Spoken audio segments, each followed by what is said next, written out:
سلامونه او نیک هیلې مو قبول کړئ. شمس الرحمن رشیدي یم. په دې پلیلیست کې به موږ تاسې د احصایه او احتمالات تدریس کوو.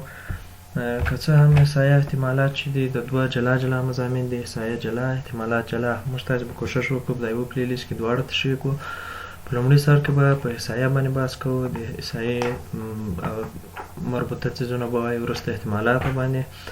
نو دواړه به په یوه پلیلیست کې کور کوو. بل ویلی شو چې احصایه او احتمالات ډېر مهم دي، بیا خصوصا په څېړنه کې، په ریسرچونو کې ډېر مهم دي، په اقتصاد کې، په انجینري کې، په کمپیوټر ساینس کې، په طبابت کې، په هره برخه کې زیات د استعمال وړ دي. او همدارنګه د غوره تصمیم نیونه کې موږ کولی شو له احصایه احتمالاتو کار واخلو. مثلا احصایه کې موږ ته ډاټا راټولیږي، هغه تحلیل کیږي. احتمالاتو کې مثلا د موږ راتلونکي وړاندوینې کولی شو چې څه پیښیږي، څه نه پیښیږي، څه شي امکانات دي. په غوره تجارت کې، د تجارت په ښه کولو کې، په رسټ کولو کې او غوره تصمیم نیونه کې، په غوره کړنو کې په هر څه کې زیات کارېدونکی ده. نو دا زموږ تاسې لومړنی درس ده چې په هغه کې احصایه او احتمالات پېژنو.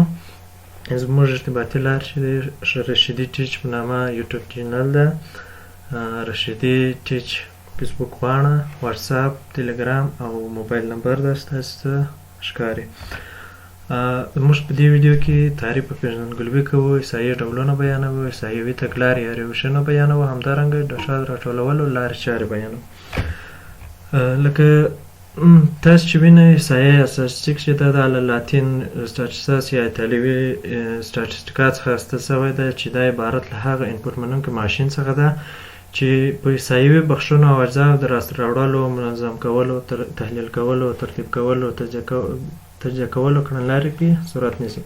یا هم لنډ تعریف داسې کولی شو چې احصایه د کړنو او روشونو هغه مجموعه ده چې پکې د احصایوي بخشونو او اجزاو د لاسته راوړلو، منظم او ترتیب کولو، تحلیل او تجزیه کولو کړنې پکې صورت نیسي.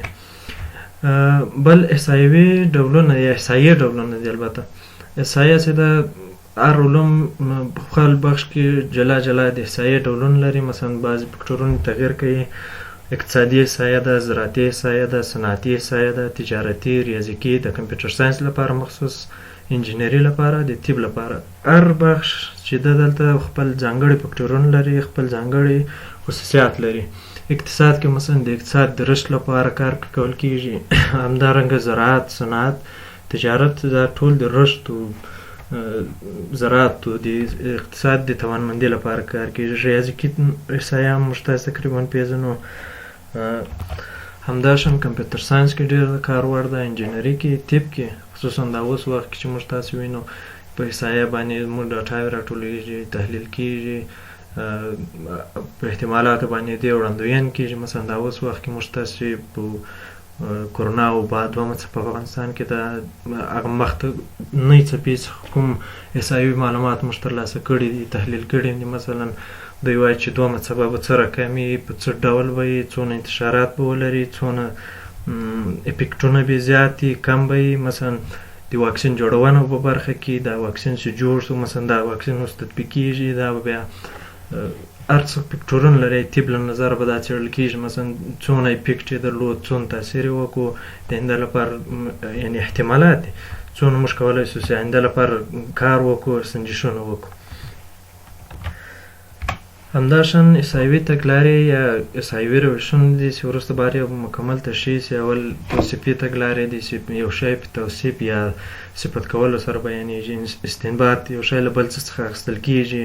اندازه اخیستل مثلا د شاګردانو وزن کتل او تشریحي تګلارې دي. مثلا هر څه بیا وروسته تقریبا تشریح کېږي.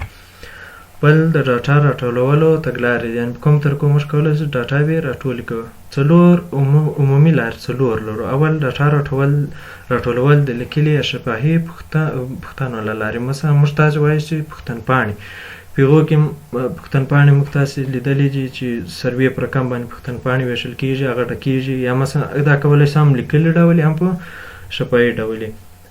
مثالونه د عایداتو پوښتنه ده. مثلا له کورنۍ څخه کوي څونه عایدات لري، یا د کورنۍ غړو تعداد پوښتنه کوي. همداشان مخکې له مخکې دومه تګلاره هغه ده چې مخکې له مخکې ډاټا شتون ولري، یعنې ارقام او څېړنې. دا داسې حالت کې صورت نیسي مثلا تاسو له شاګردانو پوښتنه کوئ چې تاسو د ریاضي نمرې څو دي، یا مثلا په یو سیم کې تاسو پوښتنه کوئ چې اسلامي ثقافت کې تاسو څو نمرې وړي دي. نو شاګردان که اکثریت وخت کمې نمرې وړي دوی تاسو ته مخامخ نه وایي یا مستقیم نه درته وایي چې موږ دونه نمرې وړي. نو په دې وخت کې به تاسو د دوی نتایج ګورئ، دوی نمرې ګورئ، له هغو څخه موږ ډاټا لاسته راوړلی شو. بعضو درېیمه تګلاره چې ده تېرو شویو حوادثو او پېښو پر بنسټ، مثلا تېره یوه واقع شوې د نوې واقعې پېښېدو لپاره تېرو واقعې له ډاټا څخه استفاده کوو. او څلورم تګلاره دا ده چې د تجربې او د اندازهنیونې پر بنسټ دا واضح معلومه کیسه ده. مثلا د ماشومانو وزن اندازه کوو، دا یوه لاره ده، یا یې قد اندازه کوو لکه تېر سلایډ کې چې ما تاسو ته وویل. همداشان موږ تاسو د ډاټا او ټولنه او نمونه او دا هر څه وویل، نو لږ به په دې باندې هم تشریح ورکړو چې ټولنه څه شی ده، نمونه څه شی ده او ډاټا څه شی ده. ټولنه وایي که چېرې په یو څېړنه کېږي، په څېړنه کې خلک ډلې او شیان چې هغو څخه د اړتیا وړ معلومات لاسته راوړو دې ته ټولنه یا پاپولیشن وایي. او که چیرې له یو د ځینو خاص مشکلاتو مثلا امنیتي مشکلات، اقتصادي مشکلات یا د وخت کموالي له امله د ټولنې د یوې برخې څخه څه کوو څېړنه وکړو، د یوې برخې ته بیا موږ نمونه یا سمپل ویل کېږي. د نمونې سمپل شرط دا ده چې دا باید د ټولنې ټول خصوصیات په خپل ځان کې ولري. بل ډاټا موږ ډېره یادوو. ډاټا څه ده؟ ډاټا هغه لومړنی او راغونډ شوي معلوماتو ته ویل کېږي چې هغو باندې هېڅ عمل صورت نه یې رسېدلی، یعنې دا خام مواد دي، په دوی باندې کومه کړنه نه یې ترسره سوې، یعنې تحلیل سوي لا نه یې، دا هغه خام مواد څخه عبارت دي. په راتلونکي درس کې یا راتلونکي ویډیو کې موږ تاسې ډاټا د ترتیب او منظم کول ووایي چې څه رقم کولی شي ډاټا ترتیب کړو، څه رقم کولی شي ډاټا منظم وکړو. بل د ډاټا د کثرت جدول یا ډاټا فریکونسي ټیبل وایو، مثالونه په هغو باندې کاروو، او همداشان ډاټا هندسي ښودنه باندې بحث کوو. او یو څو کتابونه مشهور کتابونه چې دي ریفرنسونه کولی شي تاسو له هغو څخه استفاده وکړئ. تاسو ته وښیمه، تاسو کولی شئ له همدغه ریفرنسونو څخه استفاده وکړئ. دا ښه کتابونه دي. موږ تاسې درس به هم د همدغه کتابو په بنسټ دا کتاب ده د کمپیوټر ساینس لپاره ډېر کار وړ ده، تاسې کولی شئ استعمال کړئ. دا امریکایي پوهنتونونو کې زیات تدریس کېږي. د ایس بین چې ده خو خیر دا کتاب ده، زه به تاسو ته په ډسکریپشن کې معلومات ولیکم. بل دا د انجینري لپاره او د ساینس لپاره ډېر استعمالولی شي. دا کتاب د پروبابلیټي او سټاتسټیکس ده، دا یاسبین ده،